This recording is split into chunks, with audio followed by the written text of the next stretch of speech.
Hi, welcome to the Tibbens Education Services and Tutoring 2020 summer presentation about college admissions essays and the college admissions process. This is a presentation that I normally give at the end of the year to students in my classes. It's also something that I normally present multiple times across the county through Loudoun County Public Libraries.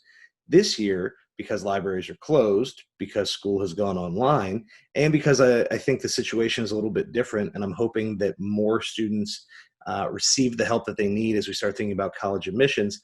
I'm doing this video online. We're going to post it on YouTube, and I believe the library is going to share it through their channels as well. Before I get into the normal PowerPoint that sort of breaks down a basic timeline and some things that we may want to do or not do as we talk about writing the essays and doing the applications, I thought I'd just take a minute first to acknowledge how some of these situations are going to be a little bit different, okay?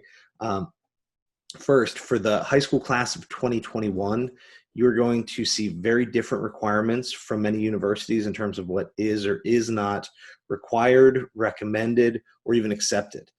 First, and maybe most obvious, are the changes in SAT and ACT requirements. Many schools were already going to test optional or considering a test optional policy. However, given the pressures of the pandemic, school closures, and the cancellations of many spring and early summer SAT dates and ACT dates, a lot of schools have chosen to make those tests optional for you. Now, that does not mean that you don't want to submit a score if you have one, especially if it's a good score. But it also means that we need to be very careful about the other aspects of our applications, simply because what maybe used to be a test score that would get you into a school maybe isn't going to anymore. Okay, some schools are not going to consider these test scores at all, try to keep a level playing field. There are still some schools requiring the test scores, okay? And so that's something else that we need to consider. If you have not already taken the SAT or ACT at least one time, you need to make absolutely certain that you get online immediately and start trying to register for the next available test date. There are some parts of the country, including Northern Virginia, where all the testing facilities and all the test opportunities filled up very fast. I personally have students in the middle of Loudoun County who are going to be taking their SAT in the fall in Maryland. I've read about students in California who are going to travel as far as 3 to 4 hours to get to the test. Now, you got to think the test is already difficult. It's already early in the morning. Now imagine having to either wake up in the middle of the night to drive there or pay for a hotel room to stay closer to the testing location. If you're in those situations and your ideal colleges are test optional, I would tell you maybe to just go ahead and use the optional feature there and not submit a score. But that, of course, is up to each student, and it's something that you're going to have to decide. On average, more selective institutions are still preferring to have those tests, though, again, it may not be required. Some schools have put out statements that they want everyone to take an SAT or ACT, but that they understand that the circumstances are not great, and they understand that scores may be different, lower, et cetera, because maybe you only took the test once rather than multiple times and super scored, et cetera, et cetera. So you want to make sure that you do some research, not just on the schools that you think you want to go to. This year, more than ever, you need to be really careful about what they're expecting from you and what they're requiring as part of your application. Okay, something else that you may want to consider is the option for a gap year, okay, or some other experience after you graduate. Now, that's not necessarily for everyone, and ideally, by the fall of 2021, we will hopefully not be dealing with many or any pandemic-related concerns, but that doesn't mean that a gap year isn't still a good option for some students. Aside from teaching and tutoring, I run the ClassCast podcast. It's just classcastpodcast.com, and you can listen on all major streaming services. And I believe it was episode 29, I think, 28 or 29. I spoke with Julia Rogers, who is the president of the Gap Year Association, which is the national organization that sort of keeps track of and to an extent accredits many gap year programs. I also recently spoke to Megan O'Connor, who is the Kaplan entrepreneur in residence. And she's working on a program with Kaplan, one of the biggest educational publishers in the world, to create a sort of a gap year program that can be done online, where you essentially sort of work through externship opportunities and learn about different career paths but you can do it from home. The price tag is maybe a little bit steep considering it's all at home and there's no hands-on, elements of it, but it's an idea. It's something to consider. Many students are also looking into the AmeriCorps, which is essentially the domestic version of the Peace Corps, where you can do a wide variety of community outreach, business support, educational services, healthcare work. You can essentially support communities within the United States, get some life experience, some real world experience, maybe some job experience. And that is something that many students find very rewarding, and ultimately maybe find that helps them to better understand what they do or don't want to do in college. Now, the rest of this presentation is really going to be about the college admissions essay. And that's always sort of my bread and butter. At Tibbens Education Services and Tutoring, I and a few other tutors who I'll occasionally refer students to, we focus very, very much on the admissions essay. The reason for that is one, I think they're fun. I mean, it's a little bit of a nerd thing, but it's a fun kind of writing to work on. It's not the traditional academic essay. No 5-paragraph essays allowed. You can't be boring. You can't be cliche. And so it's a place where the student that I would be working with gets to be a little creative, and where I try to support them to achieve their goals and to express themselves well. Now, those essays do require multiple drafts, and they do require a lot of planning. You do have to be very careful with what you choose to put in or leave out, because you're usually working with strict word counts and things like that. Now, as we prepare to move into that portion of this presentation, one thing I want you to consider is that if more schools are going to test optional, and if many different school divisions around the country did different things with their 2020, 2021 grades, did your third marking period grade count? Does your fourth marking period grade count? Is it pass fail? How much were those grades inflated? And I think in many cases, we're seeing school divisions that essentially made the fourth quarter optional in certain ways, or where the grades didn't count. Locally, the grades didn't count but could help you. And I think what we're seeing is across the county, there's been a lot of grade inflation on top of grade inflation that existed before.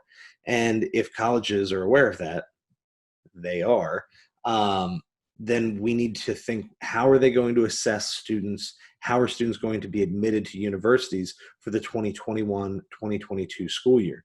And I think the reality is that your essay is going to be more important than ever. Many schools have downplayed letters of recommendation from teachers and counselors recently, just because everyone gets them. Everyone can find at least one person who's going to say something decent about them, one or two people. And so while I personally put in a lot of time to writing good letters for my students, the reality is that most schools don't really look at them very carefully. Okay, that might change. Okay, that might change a lot, because if we start to see, a contraction within the grades, if more students' grades fall within a narrower range because of maybe some grade inflation and things that had to be adjusted because of school closures and pandemic, and if we're seeing that SAT and ACT scores are not being used or are optional and therefore many students won't have them, how are they going to assess? They're going to look at GPA, but they're going to look at class rank a little bit, but class rank a lot of schools don't like to use, because sometimes it doesn't take into account weighted grades and things like that, depending on where the students are from. So my belief is that your letters of recommendation are going to be really important. If you're applying to a school that does an interview, that's going to be really important. And the essay might be more important than ever before. So without further ado, I'm going to pause here. I'm going to pull up a PowerPoint that I usually use to guide this discussion, and I'm going to talk you through it. This discussion normally lasts about an hour, sometimes a little bit more than an hour in a live presentation. I'm going to try to keep it brief. Please feel free to contact me to reach out with any questions or concerns.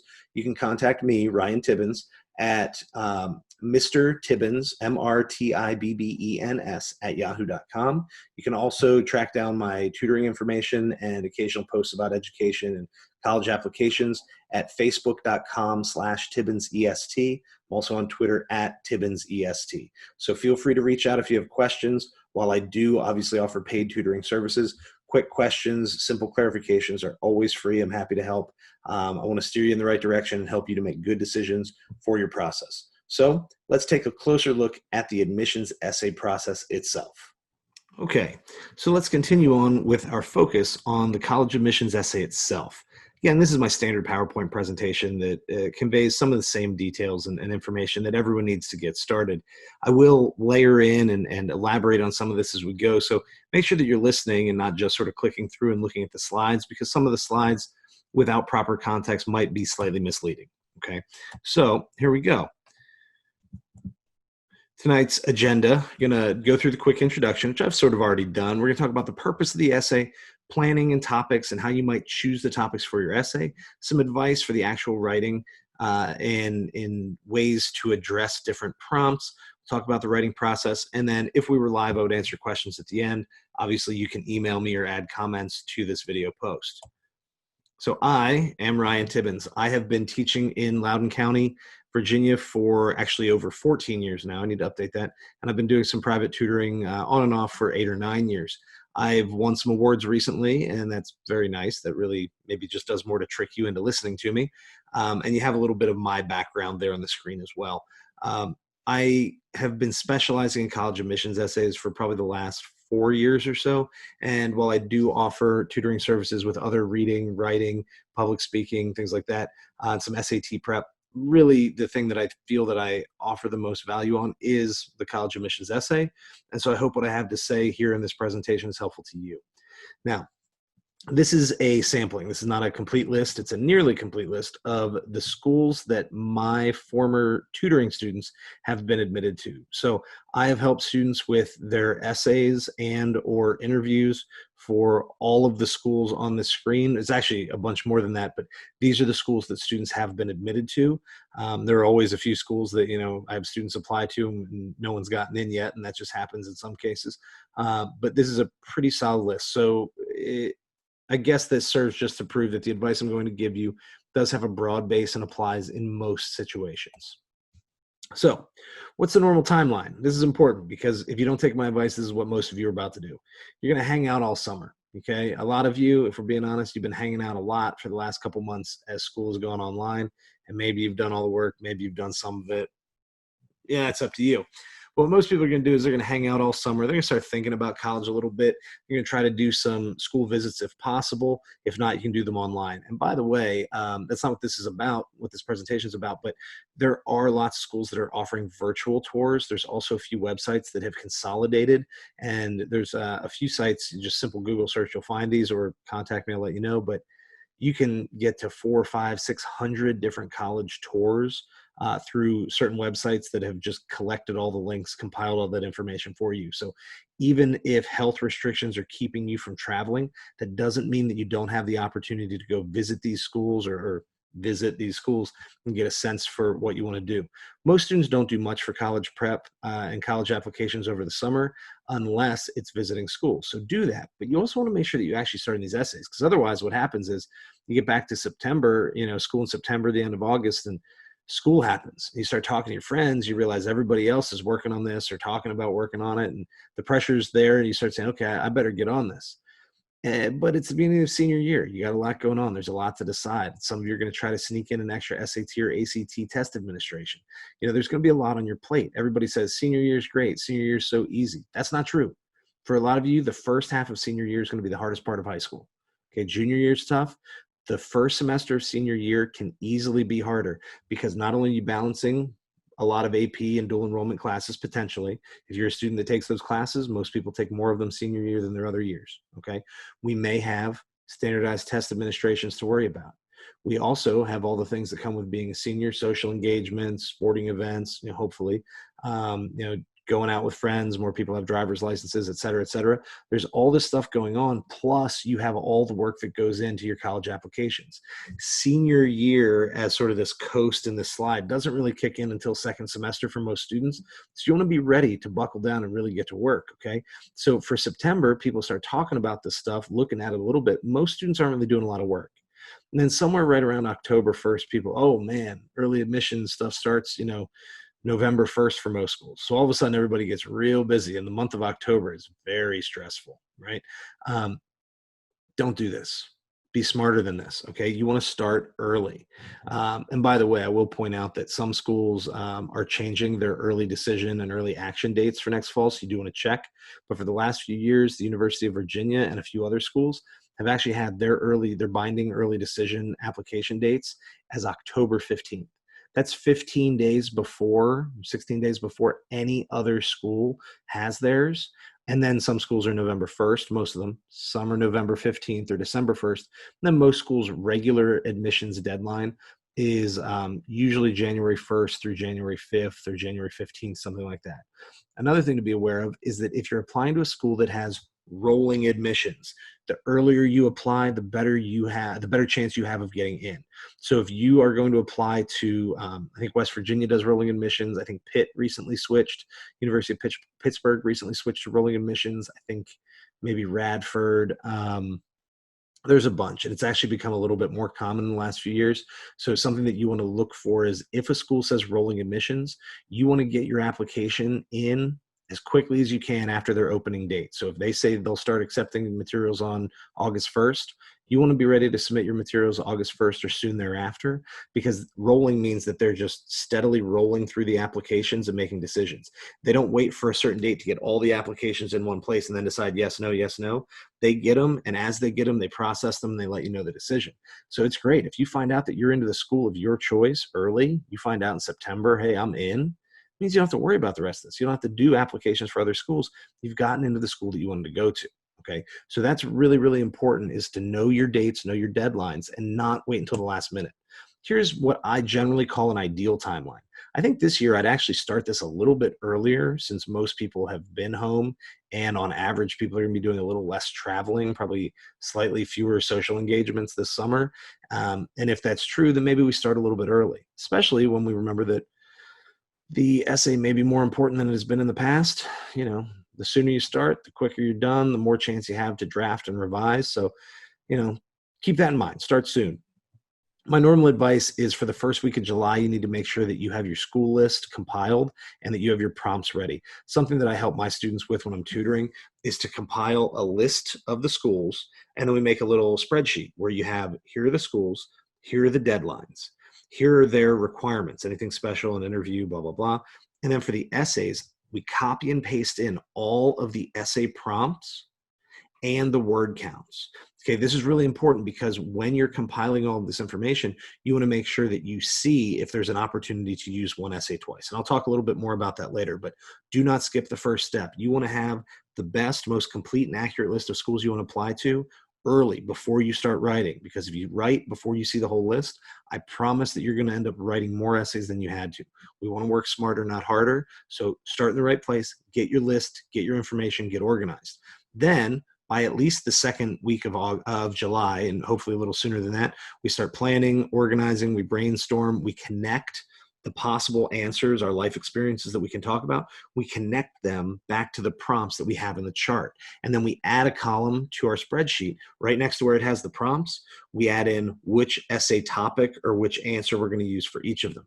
This helps to make sure that we're not sending in duplicates. We never want to use the same story twice, at least, for the same school. They need to get to know a lot about you. And so if you have to write one Common App essay and 2 or 3 supplements, you need to make sure that those essays do not overlap. You want to be demonstrating different parts of your character, your experience, and your goals. Okay. The planning before you even start writing is so important, and so many people skip it. Please be careful. Okay.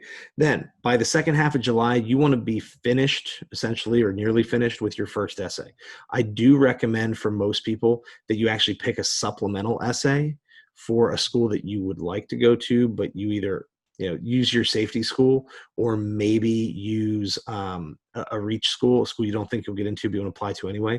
A lot of times it's nice to write one before you go to your Common App or your Coalition App essay, like the main essay, just because writing a good personal narrative doesn't come naturally to a lot of people. If you're a good storyteller and you're a decent writer, then this isn't too bad.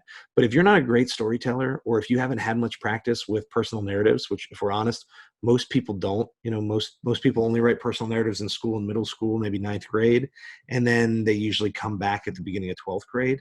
But that means that for most of your high school experience, you haven't been writing like this, okay? And it takes a little while to adjust. So I do recommend that you do one shorter supplemental just to get a sense for what it is you're trying to do and how this works. Then you go to your Common App or Coalition App essays, sort of the big ones that most schools use as their primary essay indicators. I would, again, try to have that first real full essay and maybe one of the supplementals done by the end of July. It's going to take a lot of pressure off of you in the fall. By the first half of August, you want to be done with the second essay. By the time school starts, you essentially want to be done with your Common App essay or your Coalition App essay, and at least one and preferably two or three of your supplemental essays at that point, because these really will start to pile up.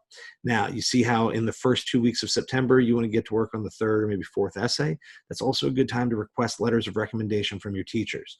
Please ask early, okay? Some of you are going to do what a lot of people do, and you ask your English teacher from junior year or maybe sophomore year. Those tend to be the teachers that get asked the most, because even whether or not you love those teachers, they read your writing, they hear class discussion. A lot of times your English teachers know a little bit more about you as a person than, say, your math or your chemistry teacher.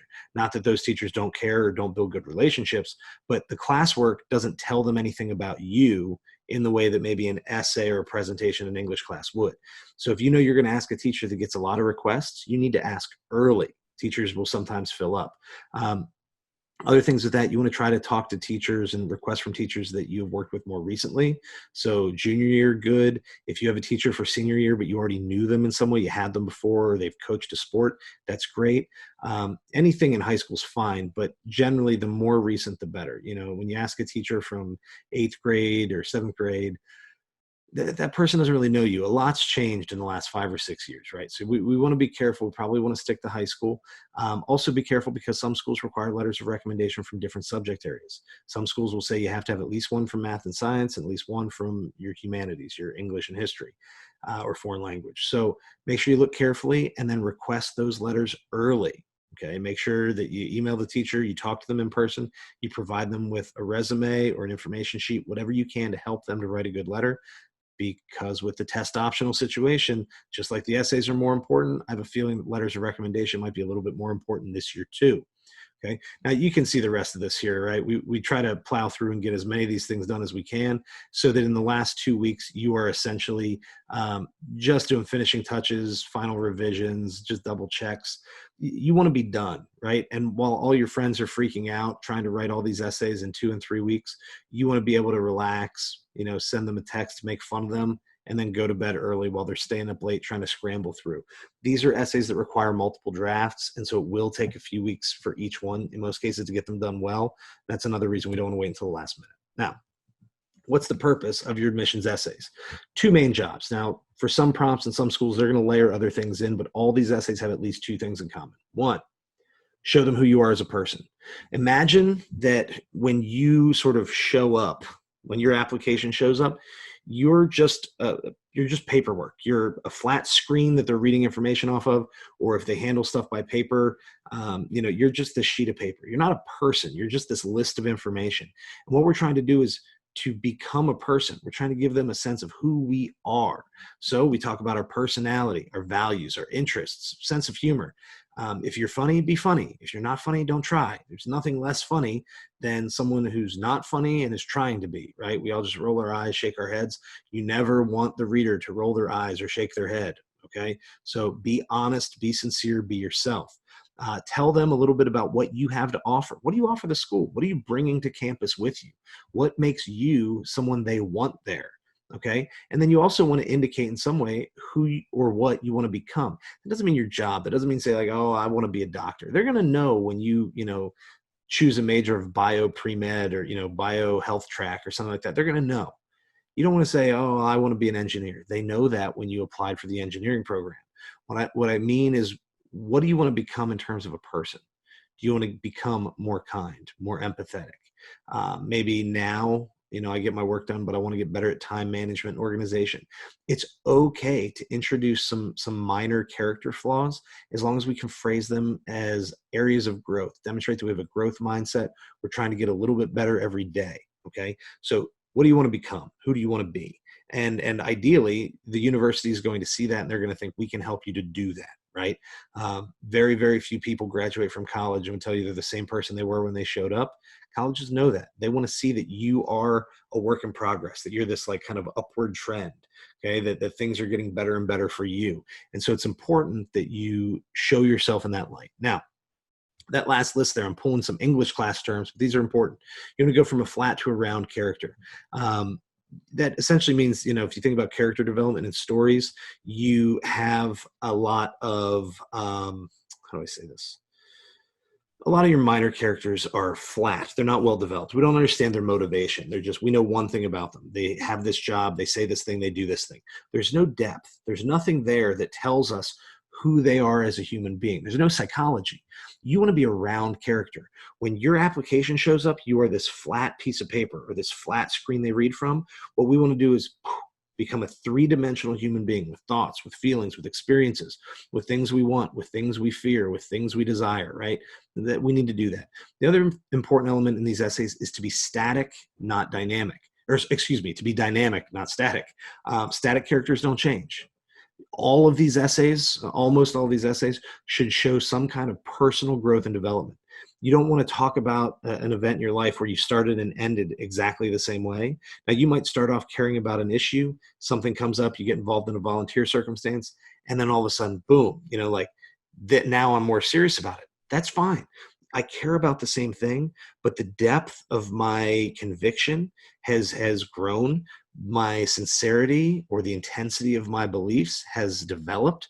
We need to be dynamic. We need to be changing and growing through these stories. Another thing here is to be the protagonist. Make sure not only that you're in your story, but that you're the main character and that you're the hero. You want the person who reads your essay to be rooting for you, okay? If no one else in the admissions office at that university thinks you deserve there, the person who read your essay should be on your side. You want that person to think about you, to think about that essay and say, that person, that student is someone we need on this campus because I believe in whatever it is you've shown them in the essay. Okay.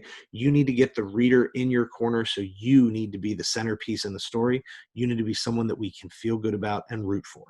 I'll talk about this a little bit more later, but another idea, just while we're doing literary terms here, is that you want to use indirect rather than direct characterization.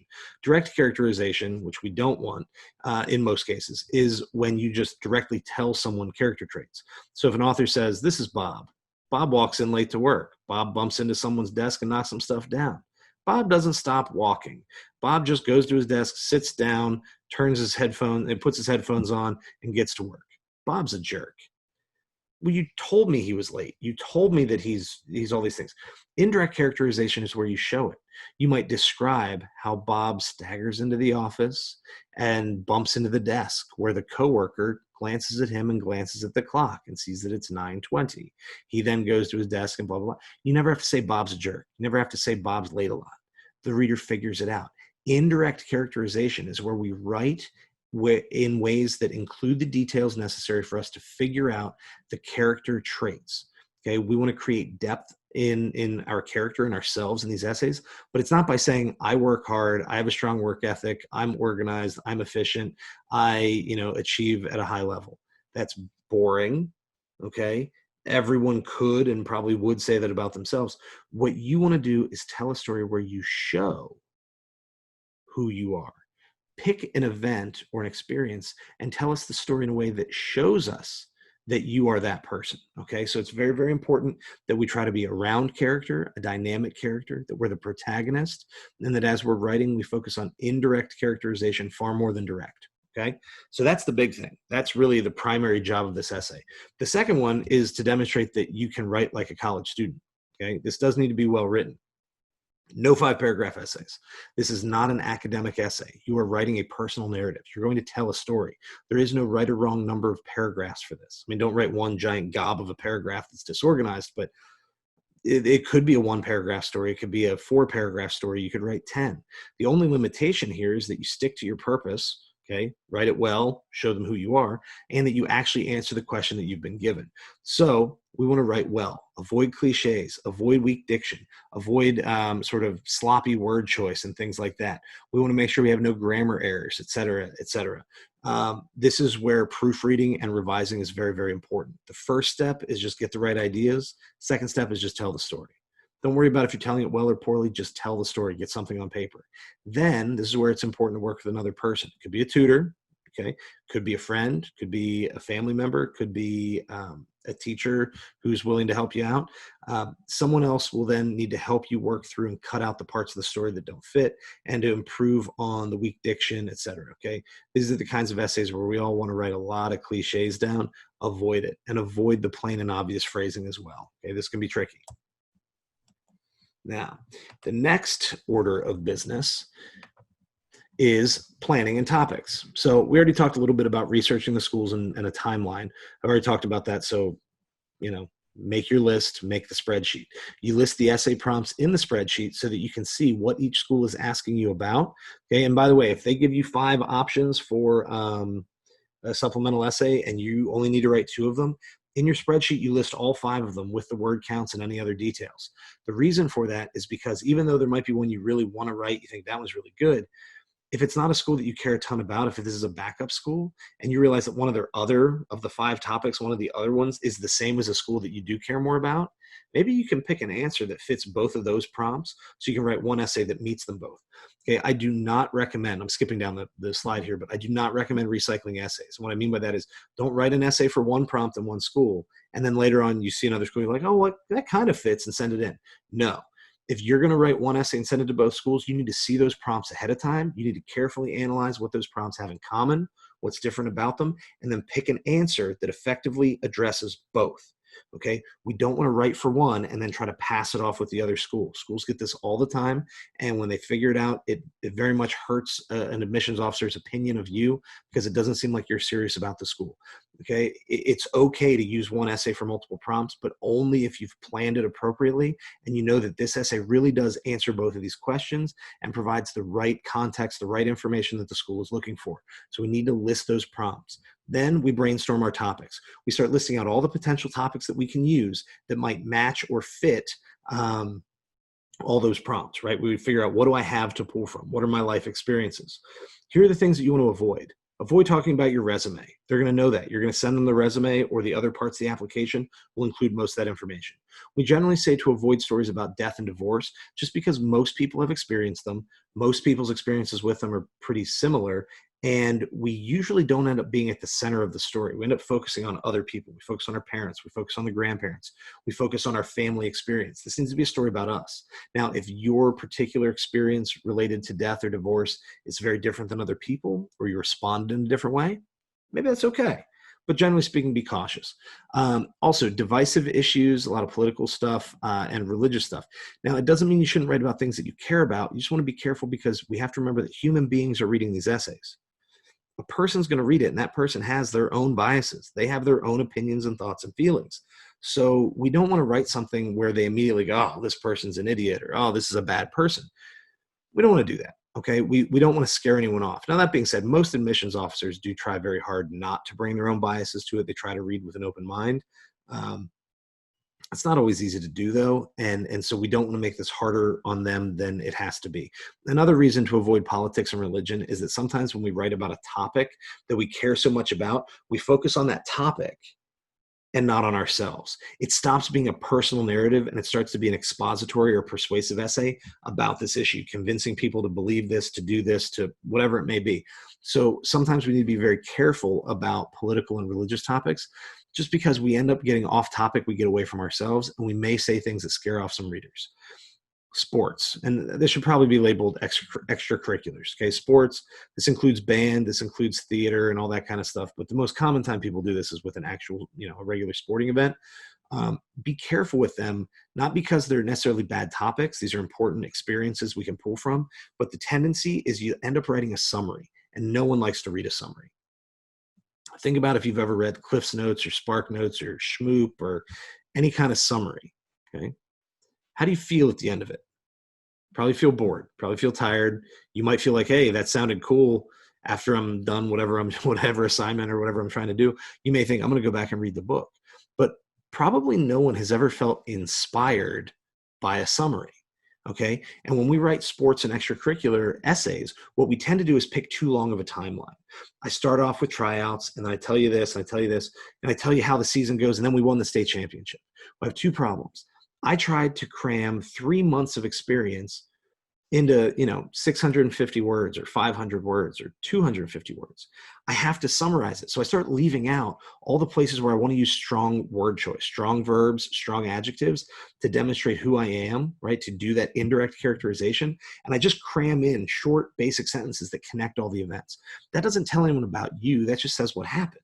Okay. So first, I end up writing something that's boring. And second, a lot of times, especially in team sports, I end up talking about the team. I say what the team accomplished and how it was important that I was a part of this, and that's great. But everyone on the team could say that. Okay.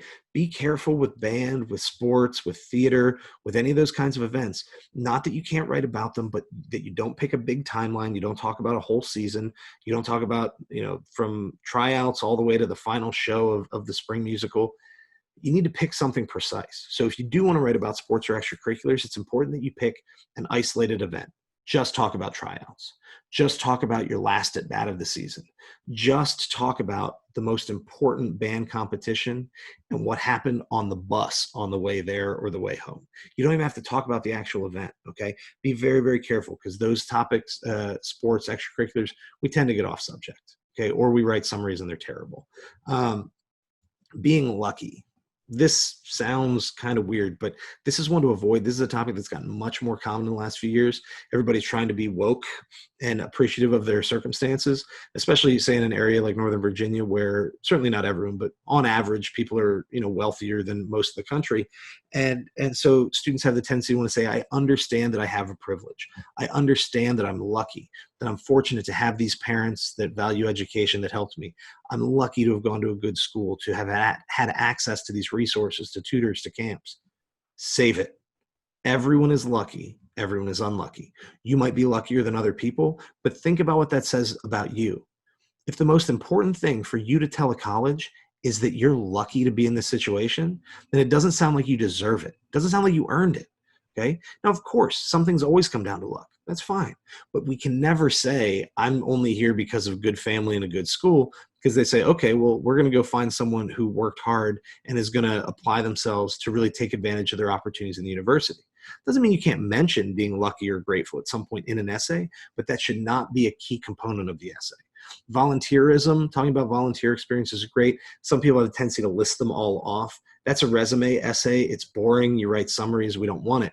Now, again, if you have, say you volunteer at the hospital, don't talk about all the volunteering. Don't talk about every experience in the hospital. Don't talk about all you've learned.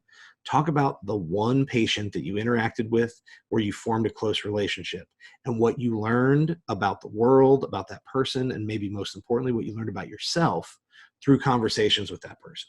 Okay. It's okay to use something from your volunteer or extracurricular experiences, but you should pick a precise moment in time. Okay. Now, inappropriate and illegal activity, we can throw in bad language here as well. Be careful. This is not necessarily a place where you want shock value. A lot of people will get into a lot of trouble in college, and you don't want to send up any red flags that make them think you're that person. If the one exception is if maybe at some point, say in high school, you had maybe a substance abuse problem, or you did get into a little bit of trouble when you're younger, but that's something that's very much behind you. You've gone to rehab, you've done whatever, you've reformed yourself in some way. If you can do the before and after, that's fine. But you want to make sure even in that essay that most of your focus is on the after, on how you've become the person you are now. Otherwise, we generally want to avoid those. Another one to be cautious of is using quote unquote bad words, curse words, whatever.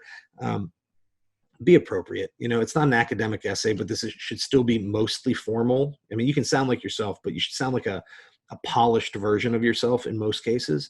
And so using inappropriate language usually gives the impression that you are somehow sloppy, you are lazy, maybe you're a little overly confident, or that you don't understand the situation that you're writing for. That doesn't mean you can never use those words. It just means that it should be done very rare. One of my favorite essay prompts is actually a supplemental essay for the University of Virginia, and it asks, what's your favorite word? Yeah, go ahead. Be one of 4,000 people that write about the F word or whatever. It doesn't do anything to set you apart because you're not the only person doing it. It's not as big a risk as you think. For you, you're like, ooh, I'm going to write this. This is kind of cool. This is wild. What you forget is that there's like one kid from every high school in Virginia that just decided to do the same thing. Okay. So in general, you want to try to keep it clean, but there are exceptions. The last part is forced humor.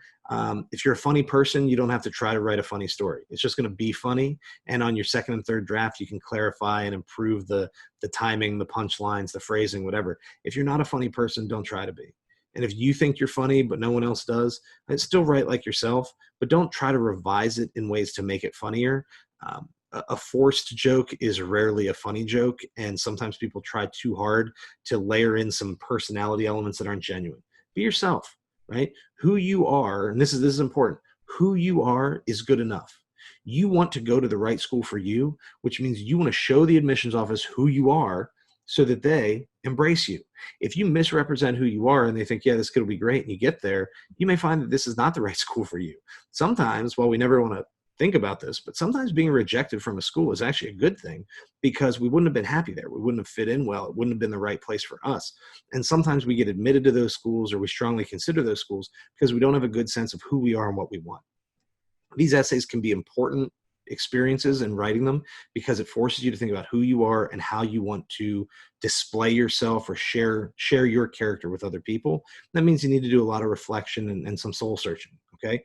I already talked about the crossover piece. We don't recycle essays lazily, but we can write one essay that targets 2 prompts. Now, once we've done all the brainstorming, we put down every idea we have, then we go through and we cross out the bad ones. So, if you have some of these on your brainstorm list, they should be on the brainstorm list. But after that, we cross them out. We don't want to write the bad essays. And then what we try to do is prioritize the topics. Which of these is going to work best for our most important essay, Common App or Coalition App? Which of these work well for the supplemental essays for the school that we desire most, like our ideal landing spot?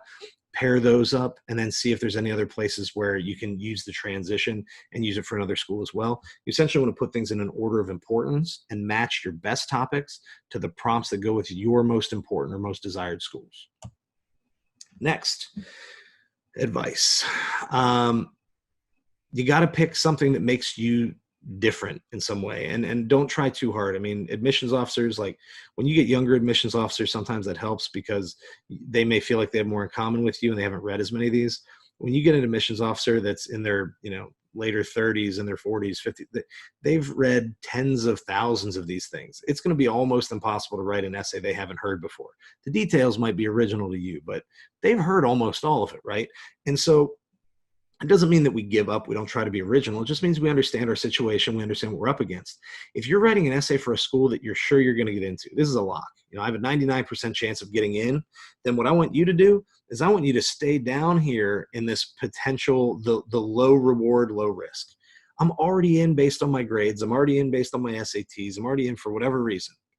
So don't let the essay scare anybody off. But if you see a school, let's say you're applying to a top tier school, Ivy League, maybe a couple of the more selective West Coast schools, things like that. And you say, well, honestly, I don't know if my grades are there. I don't know if I'm really competitive to get in. Then we start moving across that risk line, because with higher risk can sometimes come higher reward. I pick a topic that no one else will pick. Okay. I write an answer that is honest or sincere in a way that few people would be willing to do. With the greater risk, oftentimes comes the potential for a greater reward. But we don't want to go for the big reward where we don't need it. We don't want to scare anyone off. So it's very important that you know what are your actual chances of getting into a school. Now, a school's going to test optional. It's a little harder to sort this out because we won't be able to use the SAT, ACT data the way we have in the past. But if you're a local student, you probably have access to Naviance through your school's guidance office and through the online app server. Most school divisions now have access to some kind of online research tool that helps students to identify colleges they might get into and to give you your approximate chances. In Naviance, it'll do a scatter chart to show, students from your school or from the county who have applied, who got in, who didn't. It color codes it all. And then it sort of plots you out and says, based on your current grades and test scores, whatever, here's where you are. And then you can decide what are your chances. It's really important that you do that because most people should be applying to a minimum of 5 schools. You have the lock. The school I'm definitely getting into, it's my fallback. It may not be my ideal school, but if that's the only school I get into, I would still be happy with it. I'll still go. Okay. Then we should have the reach. We should have at least one school where we think, I have a 20% chance of getting in. I have a 10% chance of getting in, but I would love it. It would be incredible. I would be so excited. And so I'm going to take the shot with the understanding it's probably not going to happen. And then we want to have 3 schools that we feel good about that we think we have good chances of getting into. Maybe one of these is also a lock. That's great. It's ideal when you know you'll get into the school you want to, but usually you pick 3. Okay, so you toss in. I'm just thinking in terms of like admission standards. Maybe you say, I'm for Virginia, I'm going to get into Radford or Longwood, both good schools, but it's a little easier to get in there. And then maybe your ideal school might be William and Mary or University of Virginia, more selective. Then in between, you might say, well, here I have VCU, JMU, and Virginia Tech. Okay. And if you say, I'm happy with any of those, great. That's like kind of a good spread. If you're going to apply to more than 5 schools, that's great, but I don't recommend you do more than about 10, because at that point you end up writing so many essays and keeping track of so much paperwork that it becomes a fully exhausting activity. You'll end up spending hundreds of dollars on application fees. And in the end, if you're being honest, some of those schools you weren't going to go to anyway. Some of those schools were too expensive for you, or some of those schools you knew you weren't going to get into, or whatever else. Now, if you're super motivated and your family has the funds to pay for all these extra applications, by all means, do your thing. My general advice is that most people should be applying to 4 to 8 schools. And in my mind, probably about 5 is ideal. But you can do a few more than that if you like. I would be very, very cautious about only applying to 1, unless it's community college you're getting into, or if you've already spoken you're into a sport or extracurricular and you've already been given the verbal admission. They say you're in, you just have to go through the formality of applying. As long as you're confident the situation won't change, maybe you just do 1 or 2 in that case. But otherwise, you should be thinking probably somewhere around 4 to 8 schools. If money is a concern, many schools will waive those fees. You just have to call the admissions office and talk to them, or some schools actually have the information posted on their website. So you go to the website, you go to the admissions office, and you look at what is required for a fee waiver, and some schools will do that too to help you out. Okay, so don't let the money scare you off. Other advice. Oh, you know what? And one last thing here. I don't recommend that you work on essays with your parents. And if you're a parent watching this, I don't recommend that you're the person that helps your child with these essays.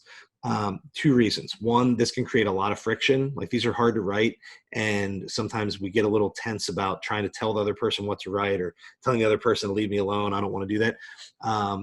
The student-parent relationship can already get a little strained sometimes during senior year of high school, and we don't want this to be like a breaking point. We don't want this to be something that tips it in the wrong direction. This is why it's good to have a friend who's a smart person, a good writer who can help, maybe an English teacher. You can get a private tutor. If you want to use someone in your family, sometimes an older sibling, if you have one who's already been through this, is good, or you pick like your cool aunt. Cool aunt is a nice place because the cool aunt is cool. She wants to help you out, and she's probably okay with you doing something riskier when it makes sense. But your cool aunt probably still has some loyalty and obligations to your parents, and so isn't going to let you stray too far and do something stupid. So sometimes that's a nice way to be. Like, the cool aunt or the trusted adult neighbor can be a person who will give you good, objective advice without maybe the hangups that parents have. Parents tend to go very low risk on these because you think, we've been working on this for 18 years. This has been the goal for 18 years. I can't let you mess it up now with this crazy essay. Sometimes parents have a hard time looking at the data and saying, my kid doesn't have a good chance of getting into this school, so we need to write that. We need to write that wild essay in this case. So do what you will. But in my experience, tutoring and teaching, that tends not to go real well and sometimes creates extra stress. All right. So advice, we're rolling now, and this all gets a little easier because some of this I've already told you. Show, don't tell. We want indirect characterization, not direct. I want you to show me what is happening. Don't just tell me. So, I was sad. Describe, let's say you're writing about, leaving a special camp experience. You did a summer camp. And, you try to write about how you felt when it started and how you felt when it ended. You don't have to say I was sad when I left. Describe that you walked away with your head down and you kept looking back at your friends, wishing you could go back. It's better writing, right? And we have a better sense of the kind of person you are because we see that you're hesitant, you're looking back at the people. Sad doesn't tell us very much, but the slow pace, the head down, the looking back at other people, we get this sense of how you're internalizing the sadness, and maybe the reason you're sad, you're going to miss those friends, okay? Show, don't tell. Then give them a short story. We don't want summaries. We can't write novels. Think about a precise moment in time. And another thing you want to do is start as close to the end of the story as you can. avoid big, long, funky introductions here. Just figure out what's the point of the story, what's the conflict, what are we going to accomplish, and start as close to that as you can. You can always do little flashbacks to previous events if you need to. Sometimes we start at the first time I thought of playing an instrument, I was 5. But you didn't start playing that instrument until you're 12. Like, leave that part out. You can mention that later. Like, start when you're 12 and you first pick up the instrument, or start at your first public recital or concert, and then backfill some of that other information. Think about a short story, so keep your timeline brief. No summaries. I already talked about that. Be honest. Don't lie. Okay. One, it's because most people aren't as good at lying as they think. Most people, when they lie, have one of two tendencies. The first, and probably more common, is that when we lie, we know we're lying, so we over lie. We try to tell people all these extra details, all this extra information that we normally would never include, just because, I mean, why? Because I'm trying to sell other people on it, because I'm trying to make myself believe it. Okay. That means I put in a lot of details that didn't matter, and I'm wasting space. I'm wasting my word count. The other possibility is that when we know we're lying, sometimes we just sort of tell it and we move on, and we don't put in the extra details because we don't want to get caught in the lie. We don't want to have to remember all those details. Now we've left out all that great information about you that you should have included. The other thing is, if you write an essay that's not true, you steal a story from your friend and write it. If you do something like that and then you don't get into the school you want to get into, the first thing you're going to think is it's because of that essay. You don't want to have any regrets here. You want to sort of, quote unquote, leave it all on the field, write the best essay you can, represent yourself honestly and confidently. And if you don't get in, you don't get in. And it's unfortunate, but for most students, there's a couple schools that you don't get into. It happens. Okay. Try not to take that personally. I mean, that could have been a coin toss. There's a million reasons you might get in or not get into a school that may not even make sense to you. But if you know that you did something dishonest in the process, I promise that's the thing that you're going to think it is, and you're going to hang on to that. So one, when we lie in our stories, we tend not to write them well. And then two, maybe we'll regret it even more later on. So, be honest. Now, hey, by the way, and that doesn't mean we can't conflate or exaggerate slightly. You can make small exaggerations. I've had students who wanted to write about a church mission experience one summer and then again the other summer. Well, that's a week, and there's a year between them. And so sometimes what we'll do is we'll try to think about the two most important things that happen in each of them and make it sound like it was 1 week, right? The goal is not to lie and to mislead. The goal is to say, I want to talk about what I learned through camp experiences, but I don't have time to tell the story of 2 of them. So I just lay them over each other. That it's dishonest in a way. It depends on how you write it, but there's some dishonesty in it. And so I generally try to avoid it. I recommend against it. But if it's really important to you to share both of those experiences and you have a limited word count, sometimes we can kind of massage the story to make it fit the requirements for this assignment. Otherwise, just be honest. Just tell them straightforward. Okay, be yourself. Be confident. Sometimes we lie or we misrepresent because we feel like we're not good enough, or what I've done isn't impressive enough. You're 17, you're 18 years old. Like, no offense, but almost no one has done anything impressive by the time they're 17 or 18. And if you have, it's probably the impressive kind of thing that tons of other people have done. Like, we won a state championship. That is awesome. And that is impressive. But think about how many sports there are in each state, how many different divisions, 1A, 2A, 3A. Think about how many people can talk about winning the state championship. And then you multiply that out by 50 states, right? I'm not saying that that's not impressive. I'm just saying that anybody can do it, that very, very few students have something that's genuinely unique. And so if you're feeling like, well, what can I say? What can I do? That's one of the hardest parts of these essays. This is why you start early. Everyone has those concerns. Your job is to be focused, to be confident that I'm the right student for the school. All I need to do is display myself, demonstrate my character, my values, my abilities, and this is all going to work itself out. In most cases, it will. Okay. You need to be confident in the process. Otherwise, we work too slow and we start doing things that might be dishonest. Now, here's some advice from some well-known college admissions advisors. I'm going to move my video down the screen here to not block, and I'm going to read some of this advice to you from Jacqueline Robbins at the University of Southern California. She said, "Do not feel pressure to share every detail of challenging experiences, but also do not feel that you need to have a happy ending or a solution. If you're writing about something that's still going on in your life, just leave it where it is. You can say, and that brings me to today. And all I can say is that I hope, blah, blah, blah, and this is what will happen." You can leave out pieces if they're hard for you to talk about or if they don't support your goals of showing who you are, okay? Next one, from Dean J., an admissions officer and blogger, and actually think I know who that person is or was. At the University of Virginia, we want to learn about growth. So that's where I talked about earlier, being a dynamic character. You want to show how you're changing and how you're still going to change. Remember, you are not a finished product. None of us are. Okay, so don't make it sound like, and that's how I got to be the person I am today, and that's who I'm going to be forever. No, you're not. No, you're not. The goal is to show them that you're getting better and you're going to continue to get better. Third, Jeff Schiffman, Tulane University, tell a good story. This needs to be entertaining. Pity your reader. Remember, they have to read thousands of these. You got to make them want to read yours. Okay, you got to say something interesting. Keep the story focused on a discrete moment in time. Mark Montgomery, University of Denver, we talked about that. Pick a brief moment and start as close to the end as you can. From MIT admissions, be specific. We want to avoid vague generalities. We want to avoid generic verbs. We want to use good action verbs, good adjectives, and stay focused on the story itself. Be specific. From Vanderbilt University, Kim Struglinski, I actually don't agree with this advice, but I've seen it in a lot of places, so I include it because there's a lot of different ways to do this well. She says, write like you speak. I would tell you to write like yourself and to write in your own voice. I would maybe stop short of write like you speak. Okay, you've already heard plenty of times in here I've stumbled or stuttered or repeated myself. I don't want to write that way.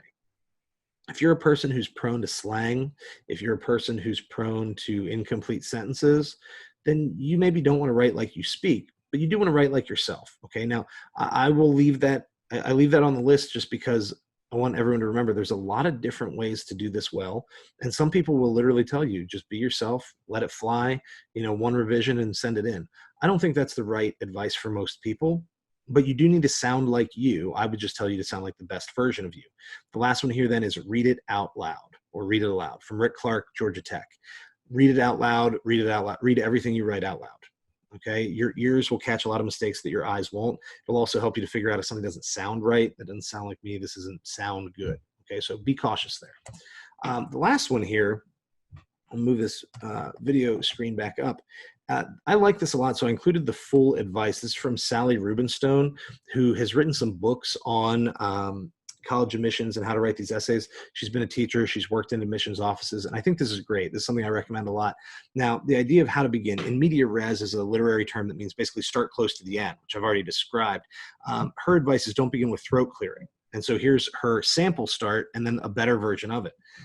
As I consider all the challenges I've faced in my life, I find myself most affected by the experiences I have had working at a high-end coffee shop where I learned some important lessons about myself.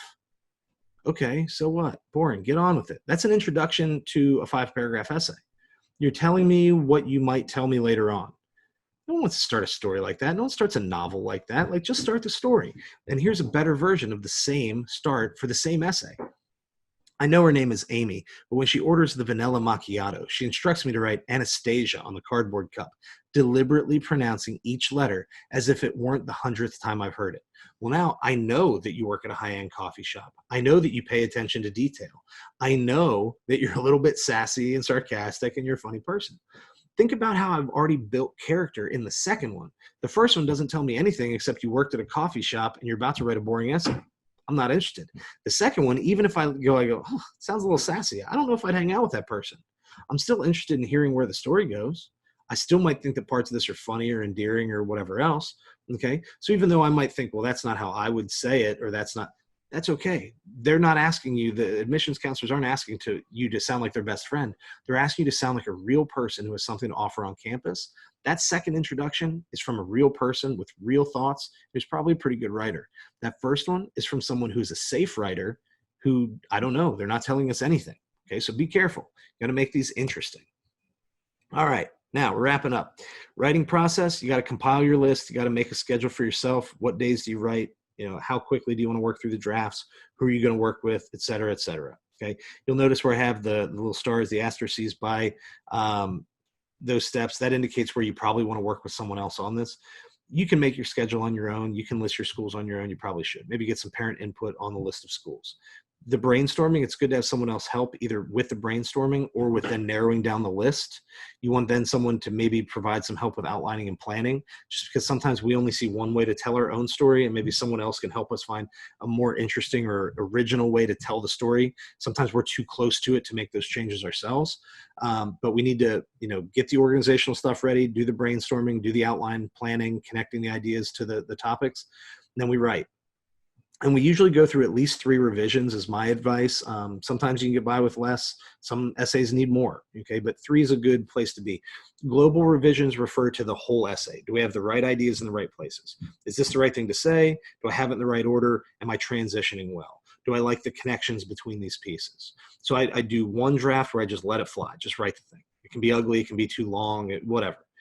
You clean it up, you get it closer to the word count, you make sure you have the right content and you're connecting well. Now revise and make those improvements. You read it again. You find some other places where it sounds weird or you want to rearrange, you reconnect.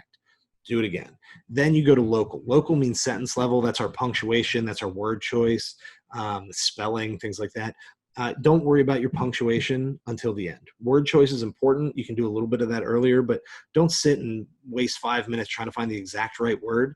If it turns, think about what good is it to put the comma in the right place and get just the exact right word if later on you realize that sentence is in the wrong place, I have to move it, and because I moved it, I have to rewrite it now.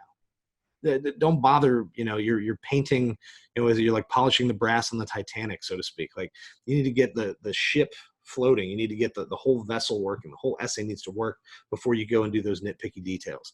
Then you do a final draft. You're essentially done, but you reflect and review. I strongly recommend that you only work with yourself and one other person, 2 at most. Otherwise, you get too many cooks in the kitchen. You have too many people with too many ideas, and you start trying to take all the advice, and it ends up with kind of a Frankenstein essay, like the pieces, like it works, but the pieces don't sound good together. Or maybe you get something that works okay, but it doesn't really sound like you anymore. So I strongly recommend that you work with just one other person, 2 at most, at a couple points in this process. Once you get to number 9, you say, all right, this essay is done. Now you let other people read it. Let mom and dad read it. Let whoever you want read it. And at that point, you're changing nothing. Unless somebody has like, hey, in this one sentence, they give you something, you go, oh, you know what? I like it. But at that point, any advice that people give you, you can just assume you're not going to take it because you're done, unless you hear something really good, okay? It's important to have this plan in place. A lot of students have done a lot of their writing throughout high school, either last minute, you're turning in papers at 11:59 p.m. through Google Docs and Google Classroom, and man, I just finished writing it a minute before that. You didn't have time to revise. That's not really good writing, even if you did okay on the paper. It's not good writing. Also, a lot of us do timed writes in class. You do a lot of your writing in the classroom, which means you're turning in a rough draft.